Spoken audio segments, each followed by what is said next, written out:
Hello friends, welcome to my YouTube channel. तो finally देखिए दोस्तों, अब मेरी नई वीडियो आ रही है और आज हम इस वीडियो में डिस्कस करने वाले हैं कि एलडीसी की वैकेंसी आ रही है। आप सभी लोग जानते हैं कि एलडीसी का एग्ज़ाम 9 जुलाई को कंडक्ट होगा। तो उस बेस पे हम लोगों ने कैसे तैयारी शुरू की है। देखिए, लास्ट ईयर भी मेरा एलडीसी क्लियर हुआ था। चूँकि मैं जनरल कैटेगरी से हूँ तो मेरा डीवी होने के बाद फाइनल सिलेक्शन रह गया था। मतलब मेरा रिटन भी क्लियर, मेरा सीटी क्लियर था, रिटन भी क्लियर था, मेरा टाइपिंग भी क्लियर था, देन मेरा डीवी हुआ था। डीवी होने के बाद मैं फाइनल लिस्ट में रह गई थी।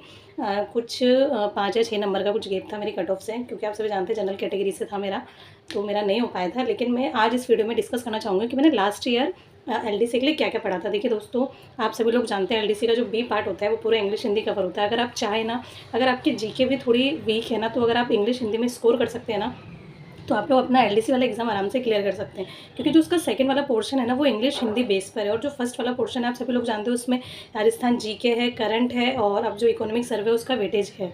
तो ये सभी लोग आप सब जानते हैं। देखिए, लास्ट ईयर क्या हुआ था, जब ये वैकेंसी आई थी ना, तो एक्चुअली मैंने इसका फॉर्म डाला नहीं था, क्योंकि उस टाइम मेरा आरएस मेंस का जो था वो मेरा एग्ज़ाम था।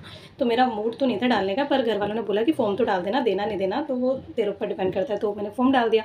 लेकिन जब उसकी एग्ज़ाम डेट आई, वो आरएस मेंस होने के बाद मेरी एग्ज़ाम डेट आई थी। तो ठीक है, मैं एग्ज़ाम देने भी चली गई थी, और जो मेरा एलडीसी क्लियर हुआ था वो उस बेस पे क्लियर हुआ था, क्योंकि मैंने आरएस मेंस में इंग्लिश हिंदी जो पढ़ी थी वो काफ़ी अच्छे से पढ़ी थी। आप सभी जानते हैं राघव प्रकाश की बुक आती है, जो आरएस आईएएस के बच्चे उसको प्रेफर करते हैं। तो मैं आप सभी लोगों से यही बोलूँगी, अगर आप एलडीसी की तैयारी कर रहे हैं ना, तो हिंदी के लिए तो आप अपने राघव प्रकाश की बुक ले आइएगा। क्योंकि अगर आपका कहीं से भी हिंदी में क्वेश्चन बनेगा तो उससे बाहर कहीं नहीं जाएगा। एटलीस्ट आप उसका अच्छे से एक एक विलोम शब्द, मुहावरे, मतलब उससे बाहर कहीं जाएगा ही नहीं पेपर में।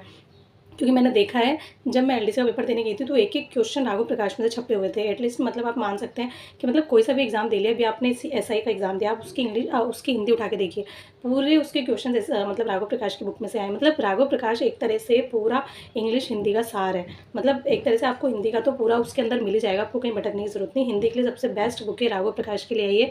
आप आरएस लेवल की भी तैयारी करेंगे तो वही बच्चे उसको प्रेफर करते हैं और वहीं से क्वेश्चन बनते हैं। और जो आईएएस वाले बच्चे वो भी उसको प्रेफर करते हैं। उससे बाहर आपको लगेगा उसमें कंटेंट बहुत ज़्यादा है, लेकिन अभी आपके पास टाइम है, आप उसको अच्छे से पढ़े। एटलीस्ट आप अपने सेकंड पेपर में स्कोर कर सकते हैं। फर्स्ट पेपर में अगर जीके का स्कोर नहीं हो पाता तो आप सेकंड पेपर में स्कोर कर सकते हैं। उसके अलावा मैंने उस टाइम जो बीके रस्तोगी बुक पढ़ी थी इंग्लिश के लिए, तो इंग्लिश के लिए बीके रस्तोगी में कुछ टॉपिक्स हैं जो आप कवर कर सकते हो, लेकिन सारे टॉपिक्स उससे कवर नहीं हो सकते। तो उसके लिए आपको थोड़ा सा एक्स्ट्रा, या तो आप किसी कोचिंग से पढ़ रहे हो तो आपको पढ़ना पड़ेगा, जैसे टेंस वगैरह हुए और प्रिपोजिशंस वगैरह, तो फिर भी उसमें थोड़ी बहुत मिल जाएगी अच्छे से। और जैसे ट्रांसलेशन वही इंग्लिश को हिंदी में ट्रांसलेट करना, ये सब कुछ तो आपको जैसे टेंस वगैरह अच्छे से आ जाएंगे, तो आप लोग उससे कवर कर सकते हैं। देन हम बात करते हैं फर्स्ट पेपर की। फर्स्ट पेपर में आप सभी लोग जानते हैं जीके। देखिए, जीके भी मेरा उस टाइम, मतलब मैंने आरएस का पढ़ा हुआ था तो मेरी जीके अच्छी थी, और मैं उसी को, मतलब मैंने कोचिंग की हुई थी आरएस के लिए, तो मैं उसी के नोट्स को प्रेफर करती हूँ। मैं अपना कंटेंट कभी चेंज नहीं करती। अगर मुझे उसमें कुछ ऐड ऑन करना है तो मैं उसी नोट्स में ऐड ऑन करके उसको ही प्रेफर करती हूँ। बाकी मैं अपने नोट्स कभी चेंज नहीं करती, क्योंकि नोट्स चेंज करने से हमारा माइंड डाइवर्ट होता है कि इसमें ये था, इसमें ये था। आपका करंट के हिसाब से आप उसमें अपडेट कर सकते हो। तो मैं तो मेरे वही नोट्स को प्रेफर करती हूँ जीके के लिए। और उसके अलावा आप इकोनॉमिक सर्वे भी अच्छे से पढ़िएगा, और करंट तो आप डेली बेस पे पढ़िए। देखिए, करंट की तो मैं डेली क्लास लगाती हूँ। राजस्थान के लिए मैं नाना क्लासेस को प्रेफर करती हूँ, अच्छा करंट पढ़ाता है और अच्छा डीप में पढ़ाता है। एंड इंडिया के लिए मैं उत्कर्ष क्लासेस का भी देख लेती हूँ, और उसके अलावा और भी कई चैनल है जिस जो आपको ठीक लगे वो देखे। पर मैं मानती हूँ कि करंट को आप डेली पढ़िए। एटलीस्ट आप 1 घंटा तो करंट को दीजिए। देखिए, 1 घंटे जब मैं लाइब्रेरी जाती हूँ तो 9 साढ़े 9 के आसपास मैं घर रिटर्न होती हूँ, तो 8 से 9 का मेरा फिक्स है कि मुझे उसमें राजस्थान करंट भी देखना है और इंडिया वाला भी देखना है। उसमें मैं अपनी स्पीड बढ़ा लेती हूँ। 1.5 की स्पीड में मैं राजस्थान देख रही हूँ, 2 की स्पीड में मैं इंडिया वाला देखती हूँ। तो उसमें मेरा 1 घंटे में दोनों कवर हो जाता है। फिर उसके बाद आप एमसीक्यू लगा सकते हैं, या फिर जो आपकी मंथली मैगजीन आती है उसको ला सकते हैं। हाँ, मैंने जो इंटरनेशनल क्रोनोलॉजी जो होती है ना मंथली वाली, वो थोड़े अच्छे लेवल की आती है, आप उसको पढ़ सकते हैं। और उसके अलावा आप मोमल वगैरह, मतलब किसी से भी अपना राजस्थान करंट या इंडिया करंट कवर कर सकते हैं। पर आपको करंट डेली बेसिस पे पढ़ेंगे और देना बुक लाके पढ़ेंगे तो आपको लगेगा कि ये तो मुझे याद है, मैंने पढ़ा हुआ है। लेकिन जैसे आप डायरेक्ट बुक में से पढ़ेंगे तो आपको थोड़ा रिकॉल करने में, याद करने में दिक्कत भी आएगी। बाकी करंट आप डेली अपडेट रखिए। उसके अलावा जीके आप जिस सोर्स से पढ़ रहे हैं ना उसी से पढ़िए। देखिए, थोड़ा सा पेपर का लेवल चेंज होने लगा है, तो मैंने भी अब क्या किया है, मैंने भी एनसीईआरटी बुक्स को पढ़ना स्टार्ट किया। देखिए, मैं आपको दिखा देती हूँ, ये मेरी 8th क्लास की राजस्थान बोर्ड की एनसीईआरटी बुक है। अब मैंने इसको पढ़ना मतलब पढ़ना भी शुरू कर दिया है, क्योंकि मतलब आपने पुरानी वीडियो देखी होगी कि मैंने गवर्नमेंट स्कूल ज्वाइन किया हुआ है, तो मैं वहाँ जाती हूँ। तो अभी जैसे मेरी 8th क्लास की मैं बुक ले आई हूँ, ये मेरी कंप्लीट हो गई, मैंने इसको पूरा कर दिया। मैं 6th क्लास की बुक ले आऊँगी। देन मैं 7th क्लास 8th, मतलब मैं सोच रही हूँ मैं खुद से एनसीईआरटी बुक्स पढ़ूँ, क्योंकि पेपर का लेवल आप सभी जानते जानते हैं हम लोगों ने रीड दिया हुआ है, तो क्वेश्चन कहाँ से बन के आए थे, मतलब साइकोलॉजी वगैरह सब कुछ मतलब हम लोग कर सकते थे, पर उसने हमको घुमाया कहाँ जीके में, और पता नहीं जीके में कहाँ से क्वेश्चन पूछ रहा है। तो एनसीईआरटी बुक्स पढ़ना, अपने नोट्स भी पढ़िए और आधा एक घंटा निकाल के आप लोग एनसीईआरटी बुक्स भी पढ़िए, ताकि आपको नॉलेज में रहेगा कि कैसा पेपर बनता है, कहाँ से, मतलब हमारा ऐसा होना चाहिए कि क्वेश्चन कहीं से भी हमारा गलत नहीं होना चाहिए।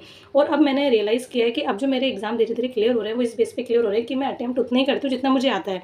ज़्यादा से ज़्यादा मैं 10 क्वेश्चन का रिस्क ले सकती हूँ, 10 या 12 क्वेश्चन का आप रिस्क लीजिए, उससे ज़्यादा मत लीजिए, क्योंकि हमारे नंबर कटते ही वहाँ है जहाँ हम नेगेटिव करते थे। जहाँ हमने नेगेटिव किया वही हमारा मामला बिगड़ जाता है। इसलिए मैं आप लोगों से यही कहूँगी कि आप लोग क्वेश्चन उतने ही कीजिए जितना आपको आता है, और ज़्यादा से ज़्यादा आप 10-12 क्वेश्चन का रिस्क ले सकते हैं, प्लीज़ इससे ज़्यादा मत लीजिए।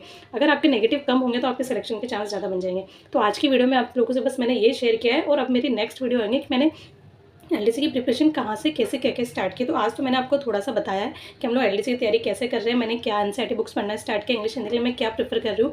इकोनॉमिक सर्वे के लिए देखिए मैं आपको बता सकती हूँ, इकोनॉमिक सर्वे जो है वो एक तो जो विकास सर हैं, विकास सर सिरेमिक अकेडमी का, अगर आपको आरएस लेवल तक की तैयारी करनी है तो आप उसको प्रेफर कर सकते हैं। और उसके अलावा आपको नॉर्मल छोटे मोटे एग्जाम की तैयारी करनी है तो उसके अलावा आप जैसे नाना क्लासेस में भी निकाली हुई है, और उसके अलावा क्वालिटी एजुकेशन की भी निकलती है, आप उससे भी पढ़ सकते हैं।